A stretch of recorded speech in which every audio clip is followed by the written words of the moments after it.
Good morning and a Merry Christmas to you and yours. Welcome into SimWorld today on this Christmas and Hanukkah morning. So happy Hanukkah to all those who celebrate as well. I am Marsh, joined on this dual threat holiday by the one and only Maestro. Good morning, Maestro. Merry Christmas, Happy Hanukkah, Happy Holidays.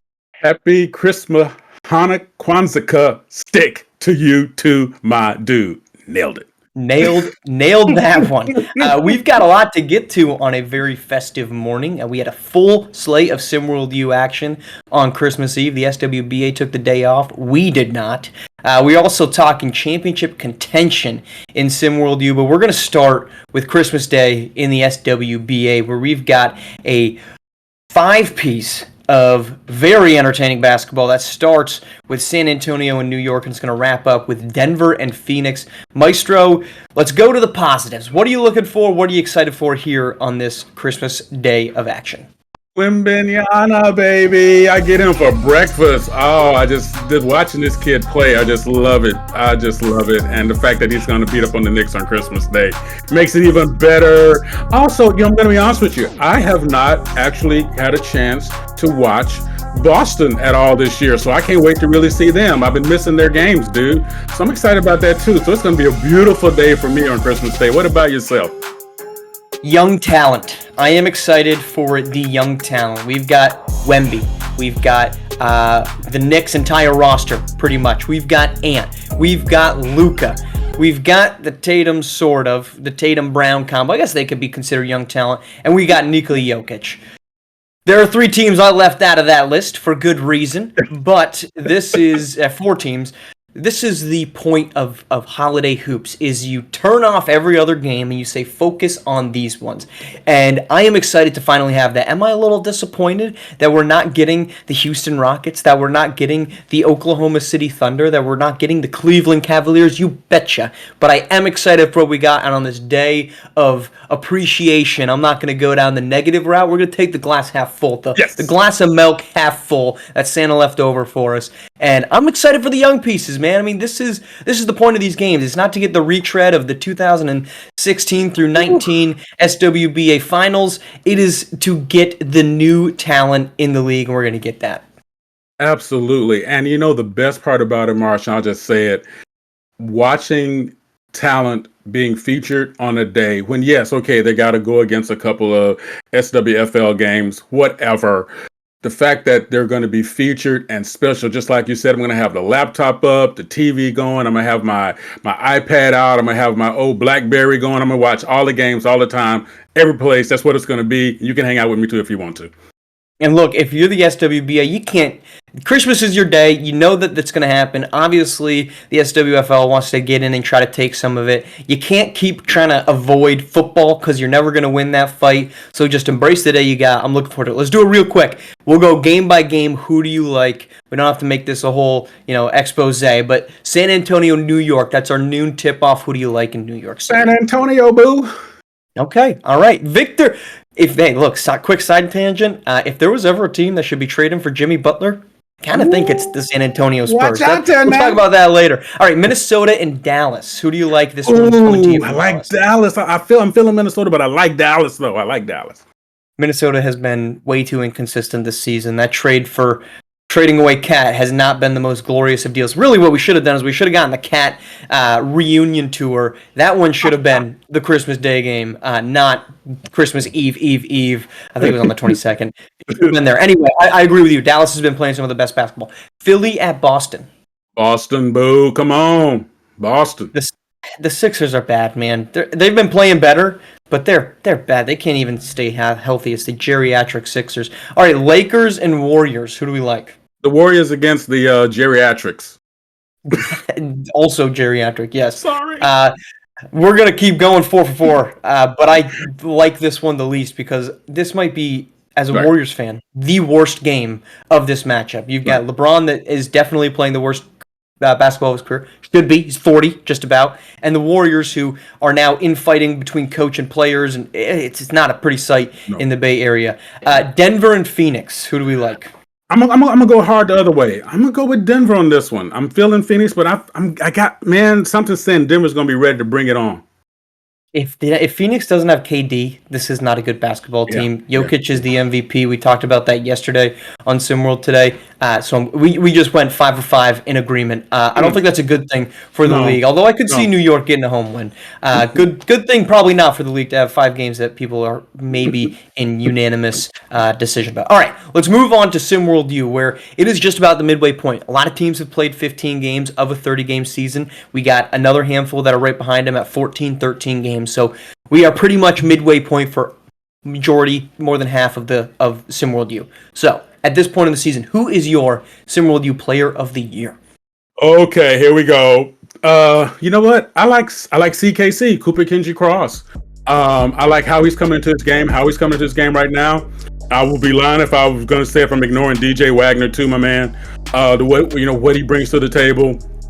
We've been consistent every single game. In fact, there's one more name in there, Mackenzie Mbaku, baby. Give me some Mbaku for dinner, baby. Let's go. It's a long list. I don't hate the Cooper King Cross argument, but I'm going Lamarian Sherwood. League leader Ooh. in points, league leader in rebounds. This offense is the number one offense in all of college basketball, averaging 90.1 points per game. He is the center of this. Positionally, he's the center, but he's also the center of this offense.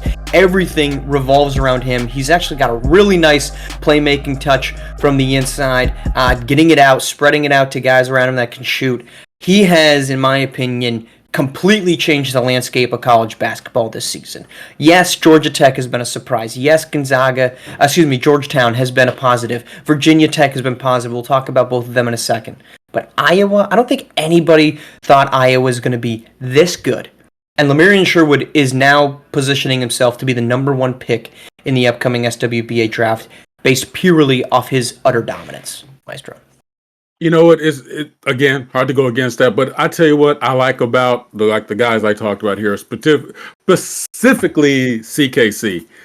The consistency. Same thing with DJ Wagner. The fact that every single game they've been there for their team, the way they need to be there for their team. And I have a feeling that's going to sort of settle in for them in a way that is going to give them an opportunity to just keep getting stronger throughout the game as more of their teammates develop. It's going to give them an opportunity to do a little bit more. And we've already seen what they're able to do, particularly a player like DJ Wagner, who just seems to be everywhere all the time, how he's supposed to be, the way he's supposed to be. DJ Wagner is an interesting case study in second year development, because last season for Kentucky he was kind of lost in the mix. You had Jamison Johnson, you had Glory Tate. They were, as they are this season, the centerpieces of that team, and he kind of got overlooked. And if had he gone out into the SWBA draft, I think there's definitely a chance he falls out of the first round. He's completely changed his outlook. I think he's a lottery pick now. For many folks, he would be, in my opinion, just with how dominant he's been on both sides of the ball, his ability to carry an offense for Arkansas. It's a top 10 team that I don't know that many people really thought they were going to be top 10.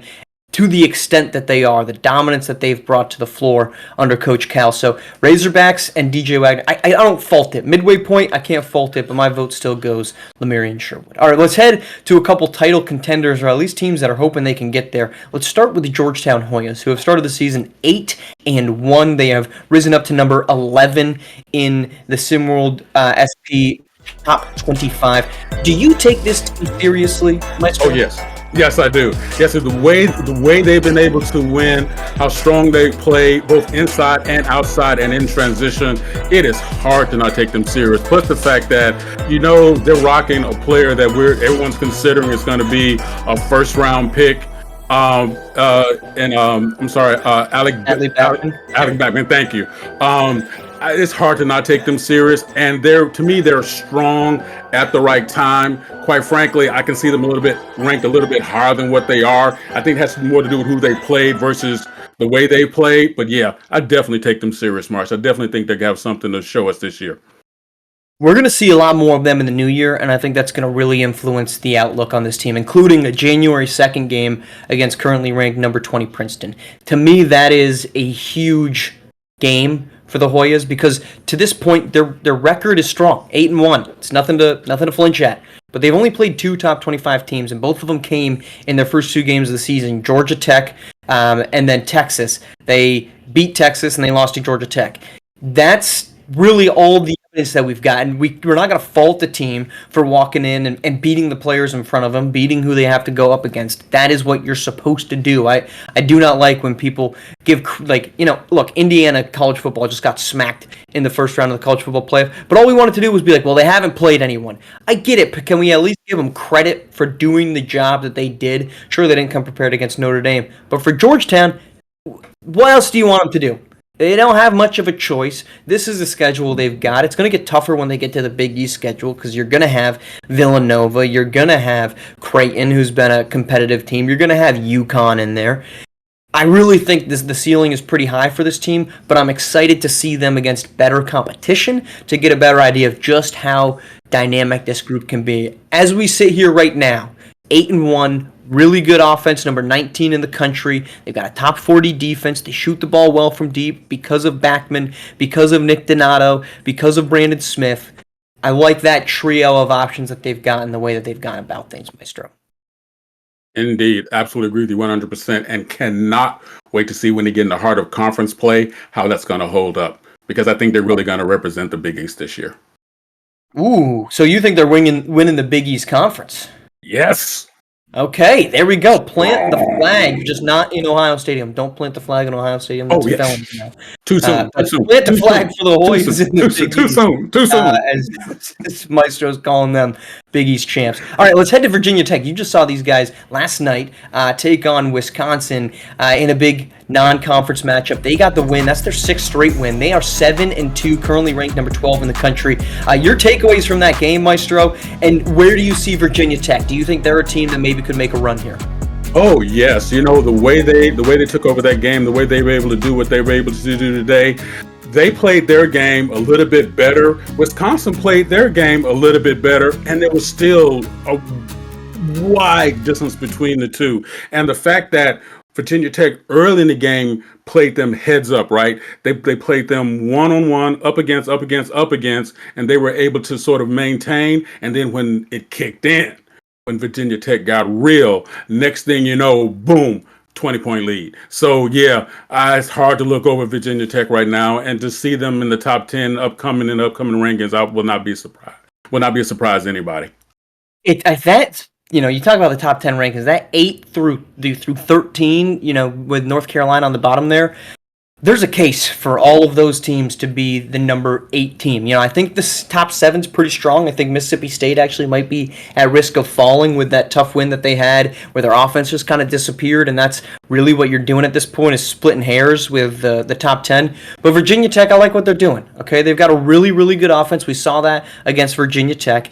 They've got Travion Novick, who, as a senior, 22 points per game, 8.7 boards. He's shooting 70% from the field, and that's getting really dragged down by his 20% three-point shooting. Granted, on very little volume, just 6 made threes on the season, but that's a guy right now that's looked really good, and this is a team that's got 2 guys that are probably going to end up in the SWBA draft next season.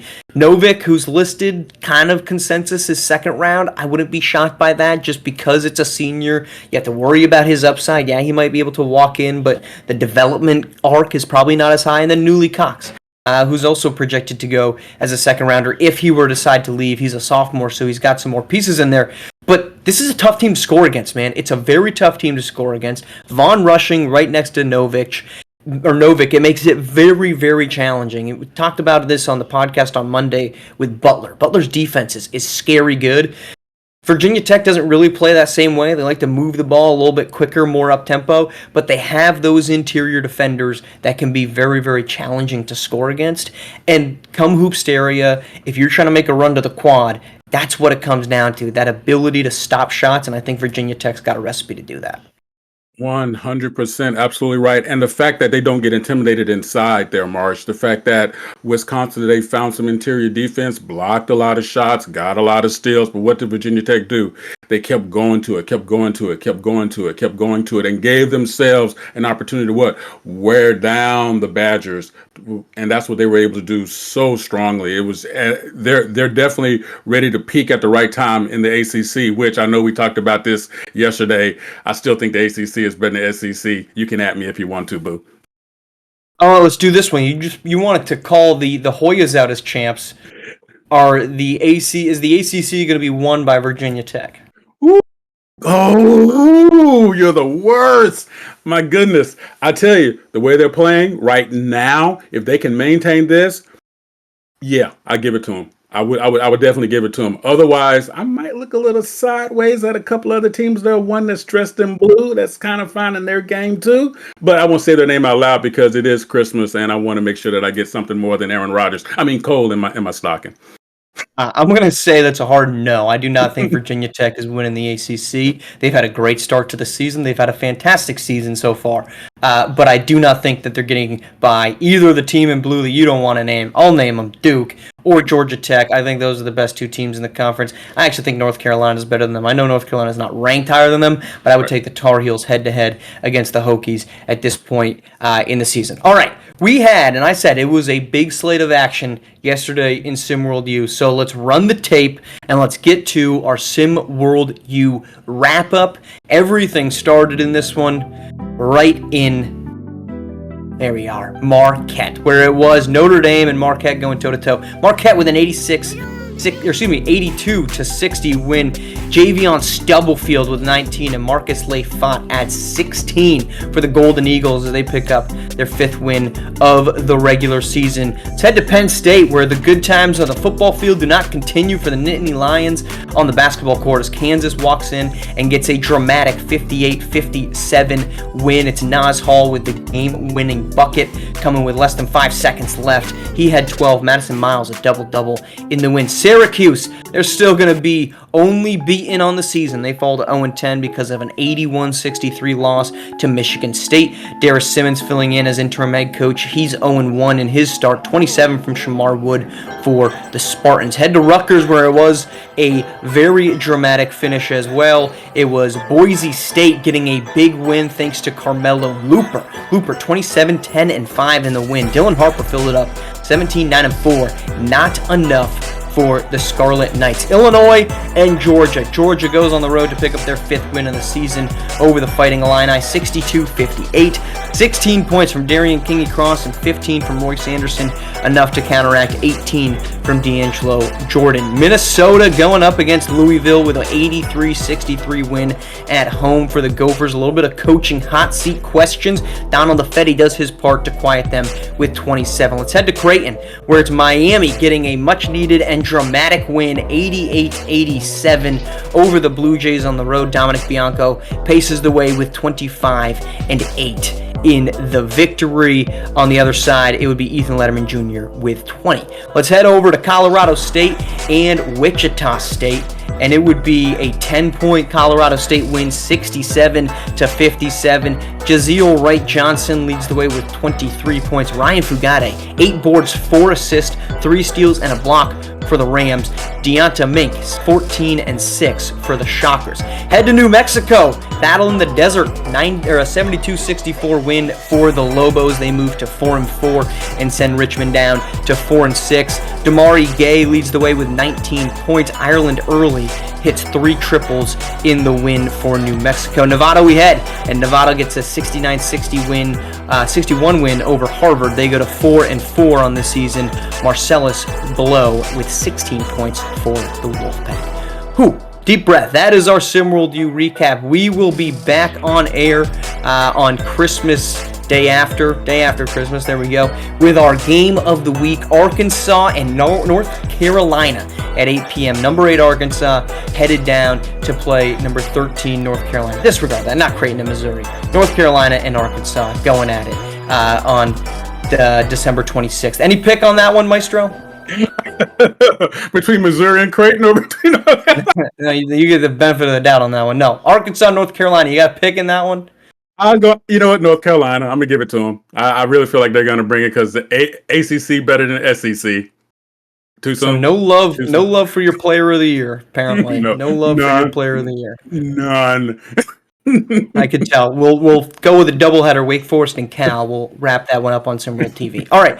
Merry Christmas once again. Happy Hanukkah for those who celebrate either of them. Maestro, I hope you have a fantastic Christmas day. Thank you to all of you for tuning in throughout this year, throughout the excitement that we've had in the first half of the SimWorld U season. We are excited to get the second half rolling. I hope you all enjoy your holidays, whatever it is that you may be celebrating. Merry Christmas, Happy Hanukkah, and Happy Holidays from all of us at SimWorld and SimWorld TV, the only place you can see the game, be the game. Be the game.